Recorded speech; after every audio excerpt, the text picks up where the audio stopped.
ಆತ್ಮೀಯ ಮತದಾರ ಬಾಂಧವರೇ, ಭಾರತೀಯ ಜನತಾ ಪಾರ್ಟಿ ಕಾಪು ವಿಧಾನಸಭಾ ಕ್ಷೇತ್ರ ವ್ಯಾಪ್ತಿಯಲ್ಲಿ ಲಾಲಾಜಿ ಅರ್ಮೇಗೌಡ ಎಂಬ ನಾನು ಸ್ಪರ್ಧಾ ಕಣದಲ್ಲಿ ಈಗಾಗಲೇ ನಮ್ಮ ಕಾರ್ಯಕರ್ತರ ಜೊತೆಗೆ ಮತದಾರರ ಜೊತೆಗೆ ಬಿರುಸಿನ ಪ್ರಚಾರ ಕಾರ್ಯದಲ್ಲಿ ತೊಡಗಿಕೊಂಡಿದ್ದೇವೆ. ನಮ್ಮ ಪಕ್ಷದ ನಾಯಕರು, ಹಿರಿಯರು, ಕಾರ್ಯಕರ್ತರು, ಮತದಾರರು, ಅಭಿಮಾನಿಗಳು ಈ ಬಾರಿ ನನಗೆ BJPಯಲ್ಲಿ ಸ್ಪರ್ಧೆ ಮಾಡಲಿಕ್ಕೆ ಅವಕಾಶ ಕೊಟ್ಟಿದ್ದಾರೆ. ಈ ಅವಕಾಶ ಸದ್ಬಳಕೆ ಆಗಬೇಕು.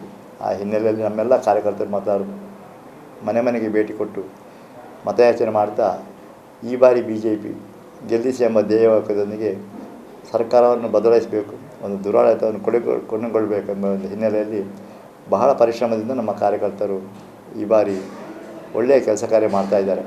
ಆ ಒಂದು ಪಕ್ಷದ ಶ್ರದ್ಧೆಯಿಂದ, ನಂಬಿಕೆಯಿಂದ, ವಿಶ್ವಾಸಭರಿತವಾಗಿ ನಮ್ಮ ಕಾರ್ಯಕರ್ತರು ಇವತ್ತು ದೊಡ್ಡ ಹೆಜ್ಜೆ ಇಟ್ಕೊಂಡು ಕ್ಷೇತ್ರಾದ್ಯಂತ ಸುಮಾರು 207 ಮತಗಟ್ಟೆ ಇದೆ, 26 ಗ್ರಾಮ ಪಂಚಾಯತ್ ಇದೆ, ಒಂದು ಕಾಪು ಪುರಸಭೆ ಇದೆ. ಆ ಪುರಸಭೆಯಲ್ಲಿ 3 ಗ್ರಾಮ ಪಂಚಾಯತ್ ಹಿಂದೆ ಇತ್ತು.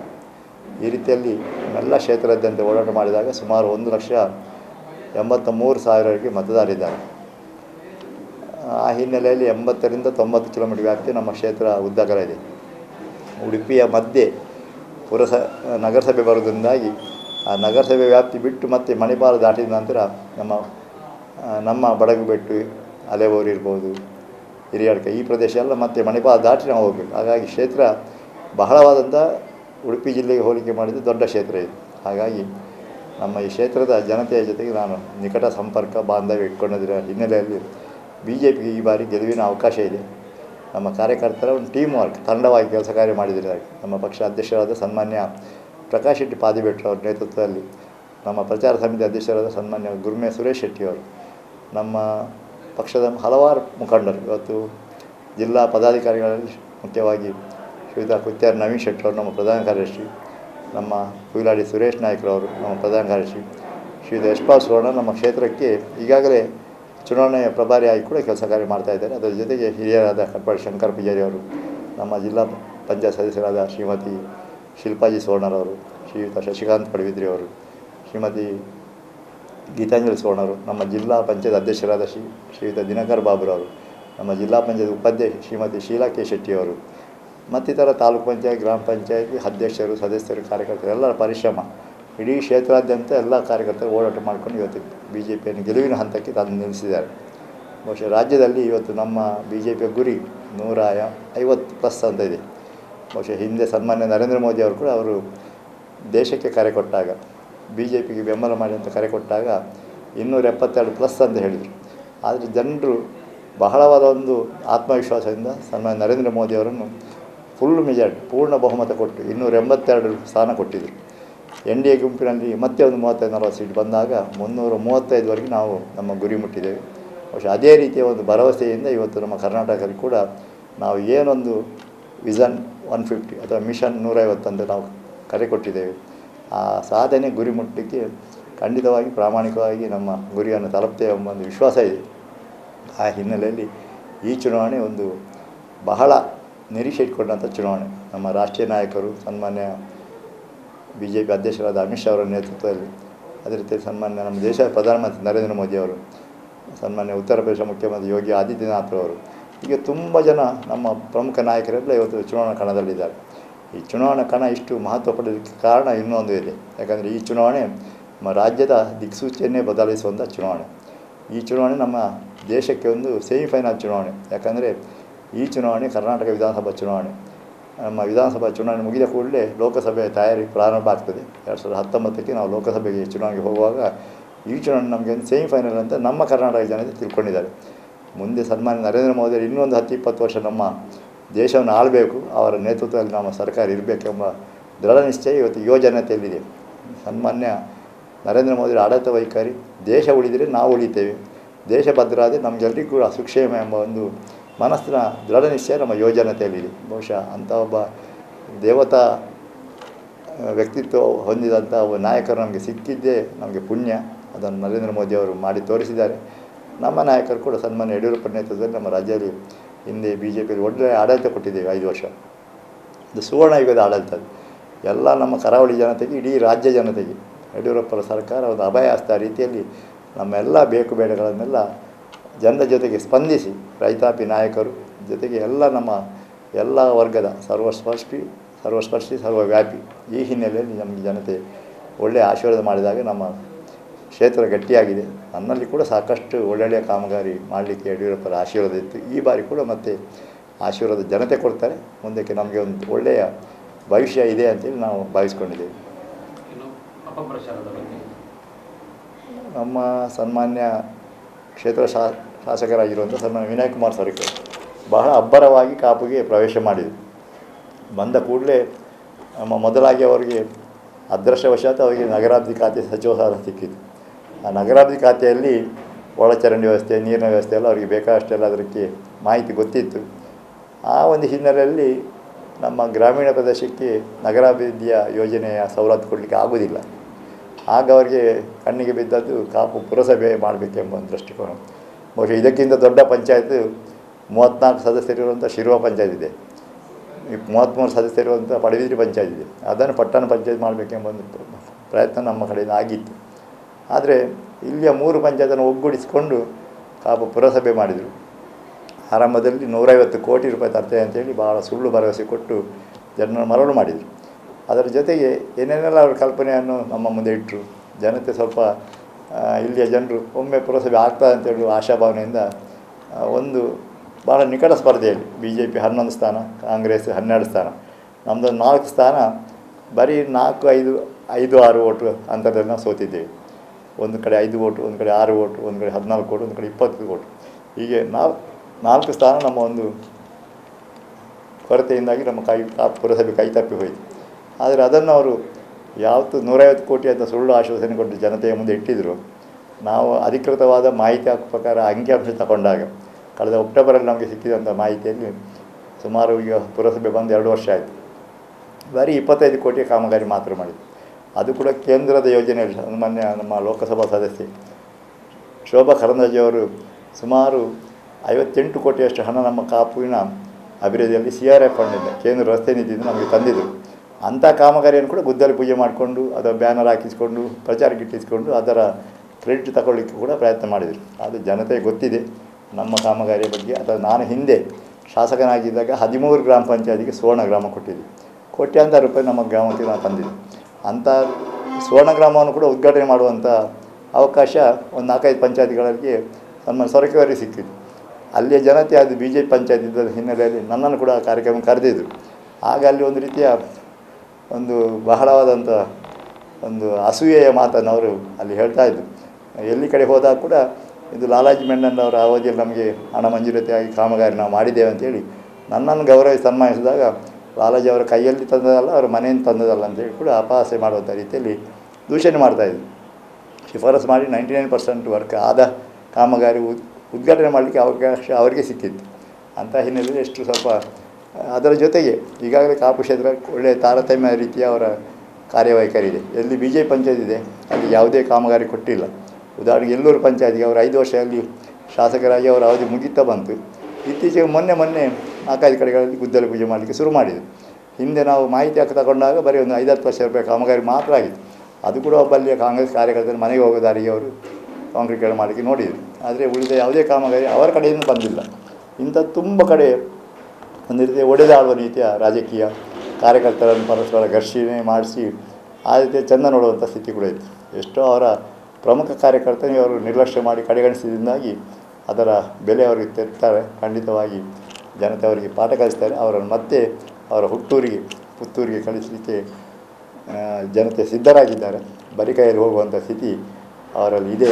ಖಂಡಿತವಾಗಿ ಅವರ ಈ ಒಂದು ಕಾರ್ಯವೈಖರಿ ಅವರಿಗೆ ವಿನಾಶಕಾಲೇ ವಿಪರೀತ ಬುದ್ಧಿ ಎಂಬ ರೀತಿಯಲ್ಲಿ ಅವರ ಕೆಲಸ ಕಾರ್ಯ ಇವತ್ತು ಆಗ್ತಾಯಿದೆ. ಖಂಡಿತ ಜನತೆ ಅದಕ್ಕೆ ಪಾಠ ಕಲಿಸಿ ಅವರನ್ನು ಸೋಲಿಸಿ ಇವತ್ತು ಮರಳಿ ಮನೆಗೆ ಕಳಿಸ್ತಾರಂತೆ ನನ್ನ ಭಾವನೆ ಇದೆ.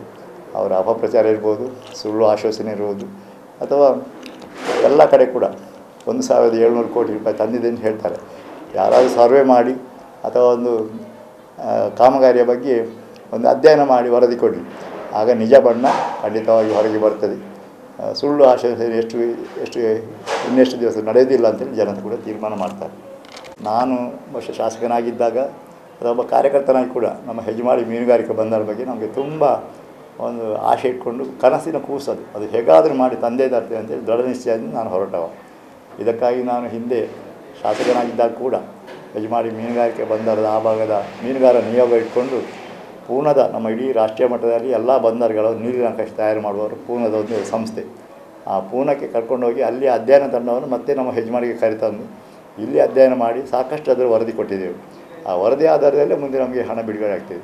ಈಗಾಗಲೇ ನಮ್ಮ ಸನ್ಮಾನ್ಯ ಬಿ ಎಸ್ ಯಡಿಯೂರಪ್ಪರ ನೇತೃತ್ವದಲ್ಲಿ ನಮ್ಮ ರಾಜ್ಯ ಅಧ್ಯಕ್ಷರು ಅದೇ ರೀತಿಯಲ್ಲಿ ನಮ್ಮ ಸಂಸದೆ ಆಗಿರುವಂಥ ಸನ್ಮಾನ್ಯ ಶೋಭಾ ಕರಂದ್ಲಾಜೆಯವರ ಮೂಲಕ ಒಂದು ಮೀನುಗಾರ ನಿಯೋಗ ನಾವು ದೆಹಲಿಗೆ ಕರ್ಕೊಂಡೋಗಿ ಸನ್ಮಾನ್ಯ ನಮ್ಮ ಹಿಂದಿನ ರಾಷ್ಟ್ರೀಯ BJP ಅಧ್ಯಕ್ಷರು, ಈಗಿನ ಕೇಂದ್ರ ನೌಕಾಯಾನ ಮತ್ತು ಸಾರಿಗೆ ಸಚಿವರು ಮತ್ತು ಬಂದರು ಸಚಿವರಾಗಿರುವಂಥ ಸನ್ಮಾನ್ಯ ನಿತಿನ್ ಗಡ್ಕರಿ ಅವರ ಜೊತೆಗೆ ನಮ್ಮ ನಿಯೋಗ ಹೋದಾಗ ಸನ್ಮಾನ್ಯ BS ಯಡಿಯೂರಪ್ಪರಿಗೆ ಅವರು ಭರವಸೆ ಪತ್ರ ಕೊಟ್ಟಿದ್ದಾರೆ. ಖಂಡಿತವಾಗಿ ಅದನ್ನು ಮಾಡಲಿಕ್ಕೆ ಅವರು ಭರವಸೆ ಕೊಟ್ಟಿದ್ದಾರೆ. ಅದರ ಜೊತೆಗೆ ಕೃಷಿ ಇಲಾಖೆಗೆ ಬಂದರು ಇಲಾಖೆ ಮೀನುಗಾರಿಕಾ ಇಲಾಖೆ ಬರ್ತದೆ. ಹಾಗಾಗಿ ಕೇಂದ್ರದಲ್ಲಿ ಕೃಷಿ ಇಲಾಖೆ ಮೂಲಕ ಕೂಡ ನಮಗೆ 25 ಕೋಟಿಯಷ್ಟು ಹಣ ನಮಗೆ ಭರವಸೆ ಪತ್ರ ಕೊಟ್ಟಿದ್ದಾರೆ. ಆ ಪತ್ರದ ಆಧಾರದಲ್ಲಿ ನಾವು ಮುಂದೆ ಇಲ್ಲಿಯ ಆ ಹಣ ಕೇಂದ್ರ ಮತ್ತು ರಾಜ್ಯ ಸರ್ಕಾರ ಜಂಟಿ ಯೋಜನೆ ಈಗಾಗಲೇ 140 ಕೋಟಿ ರೂಪಾಯಿ ದಾಟಿದೆ. 50-50 ರೇಷಿಯೋ ಕೊಡೋದಾದರೂ ಕೂಡ ಕೇಂದ್ರದಿಂದ ಹಣ ಖಂಡಿತವಾಗಿ ತರಲಿಕ್ಕೆ ನಾನು ಹೇಗಾದರೂ ಪ್ರಯತ್ನ ಮಾಡಿ ತರಲಿಕ್ಕೆ ಬದ್ಧನಿದ್ದೇನೆ. ರಾಜ್ಯ ಸರ್ಕಾರ ಈಗಾಗಲೇ ಕಾಂಗ್ರೆಸ್ಸಿಂದ ಒಂದು ರೂಪಾಯಿ ಕೂಡ ಅಲ್ಲಿ ಯಜಮಾಡಿ ಮೀನುಗಾರಿಕೆ ಬಂದವರು ಕೊಟ್ಟಿಲ್ಲ. ಬರೀ ಸುಳ್ಳು ಆಶ್ವಾಸನೆ ಕೊಟ್ಟು ಮೀನುಗಾರಿಕೆ ಸಚಿವರಾಗಿದ್ದಂಥ ಸನ್ಮಾನ್ಯ ಪ್ರಮೋದ್ ಮಧ್ವರಾಜ್ ಆಗಲಿ ಅಥವಾ ಇಲ್ಲಿಯ ಉಸ್ತುವಾರಿ ಸಚಿವರಾಗಿದ್ದಂಥ ವಿನಯ್ ಕುಮಾರ್ ಸೊರಕೆ ಅವರು ಶಾಸಕರಾಗಿ ಕೂಡ ಯಾವುದೇ ಅದರ ಬಗ್ಗೆ ಪರಿಶ್ರಮ ಕೆಲಸ ಮಾಡಿಲ್ಲ. ಬರೀ ಬಾಯಿ ಮಾತಲ್ಲಿ ಸುಳ್ಳು ಆಶ್ವಾಸನೆ ಕೊಟ್ಟು ಇಷ್ಟು ದಿವಸ ಹೋದ ದಿನ ಹೋಗಿ ಆಯಿತು, ಮತ್ತು ಅವ್ರದ್ದು ಮಾಡಲಿಕ್ಕೆ ಖಂಡಿತವಾಗಿ ಅವ್ರಿಗೆ ಇನ್ನೂ ಸಾಧ್ಯ ಆಗೋದು. ನಮ್ಮ ಅಪೇಕ್ಷೆ ನಿರೀಕ್ಷೆ ಕೇಂದ್ರ ಮತ್ತು ರಾಜ್ಯದಲ್ಲಿ BJP ಸರ್ಕಾರವೇ ಬಂದರೆ ಖಂಡಿತವಾಗಿ ನಾನಿಲ್ಲಿ ಶಾಸಕನಾಗಿ ನನಗೆ ಒಂದು ಅವಕಾಶ ಜನಕ್ಕೆ ಕೊಟ್ಟರೆ ಆಶೀರ್ವಾದ ಮಾಡಿದರೆ ಖಂಡಿತವಾಗಿ ಅದನ್ನು ಗುರಿ ಮುಟ್ಟುವ ಪ್ರಾಮಾಣಿಕ ಪ್ರಯತ್ನ ನಾನು ಹಿಂದೆ ಕೂಡ ಮಾಡಿದ್ದೇನೆ. ಖಂಡಿತವಾಗಿ ಅದನ್ನು ಗುರಿ ಮುಟ್ತೇವೆ ಅಂತ ದೃಢ ವಿಶ್ವಾಸ ನಮ್ಮ ಯಜಮಾಡಿ ಮೀನುಗಾರಿಕೆ ಬಂದರ ಬಗ್ಗೆ ಇದೆ. ಇನ್ನು ಕೆಲವು ಸ್ಥಳೀಯ ಸಮಸ್ಯೆಗಳ ಬಗ್ಗೆ ಈಗಾಗಲೇ 94C ಮತ್ತು 94CCಯ ಬಗ್ಗೆ ಸಕ್ರಮ ಜಾಗದ ಬಗ್ಗೆ ತುಂಬ ವರ್ಷದಿಂದ ಕೆಲವೆಲ್ಲ ಮನೆ ನಿವೇಶನ ರೈತರಿಗೆ ಜಾಗ ಕೊಡಲಿಕ್ಕೆ ಸರ್ಕಾರ ನಾವು ಹಿಂದೆ ಭಾಳ ಪ್ರಯತ್ನ ಪಟ್ಟಿದ್ದೆವು. ಇವರದ್ದು ಸುಳ್ಳು ಆಶ್ವಾಸನೆ ಕೊಟ್ಟು ಆಗಿದೆ ಹೋಗಿದೆ ಅಂತ ಹೇಳಿ ಇಷ್ಟು ದಿನ ಕಳ್ಕೊಂಡ್ರು. ಇಂದಿನ ರಾಜ್ಯಪಾಲರು ಕೂಡ ನಮ್ಮ ಮನವಿಯನ್ನು ತಿರಸ್ಕಾರ ಮಾಡಿ ನಮಗೆ ತೊಂದರೆ ಮಾಡಿದರು. ಈಗ ಸರ್ಕಾರ ಅವರೇ ಕೊಡ್ತೇವೆ ಅಂತ ಹೇಳಿದ್ದನ್ನು ಕೂಡ ಅವರು ಮಾಡಲಿಕ್ಕೆ ಆಗಲಿಲ್ಲ. ಬಹುಶಃ ಅಂಥದ್ದೇ ಸ್ಥಳೀಯ ಸಮಸ್ಯೆ ಬಗ್ಗೆ ನಿಮಗೆ ಗಮನಕ್ಕೆ ತರೋದು. ಇಲ್ಲಿ ಬಿಜಾಪುರ ಅಥವಾ ಉತ್ತರ ಕರ್ನಾಟಕದ ತುಂಬ ಜನ ಕೂಲಿ ಕಾರ್ಮಿಕರು ನಮ್ಮಲ್ಲಿ ಬಂದು ಕೆಲಸಕ್ಕೆ ಬಂದಿದ್ದಾರೆ. ಯಾಕಂದರೆ ಅವರ ಕಡೆಗಳಲ್ಲಿ ಮಳೆ ಇಲ್ಲ, ಸ್ವಲ್ಪ ಕೃಷಿ ಕಡಿಮೆ ಇದೆ. ಹಾಗಾಗಿ ನಮ್ಮಲ್ಲಿ ಬೇರೆ ರೀತಿಯಲ್ಲಿ ಜೀವನ ಮಾಡಲಿಕ್ಕೆ ಬಂದವರಿಗೆ ಅವರಿಗೆ ಹೊಟ್ಟೆಗೆ ಅನ್ನಕ್ಕೆ ಕಲ್ಲು ಹಾಕಿದ್ದಾರೆ. ಯಾಕಂದರೆ ಅವರು ದುಡಿ ತಿನ್ನುವಂಥ ಕಾರ್ಮಿಕರು.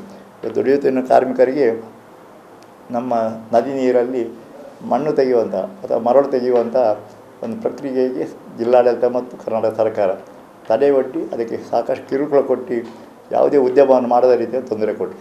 ಅದರ ನೇರ ಪರಿಣಾಮ ನಮ್ಮ ಕಟ್ಟಡ ಕಾರ್ಮಿಕರಿಗಾಗಿದೆ. ಅದೊಂದು ಚೈನ್ ಪ್ರೋಗ್ರಾಮ್.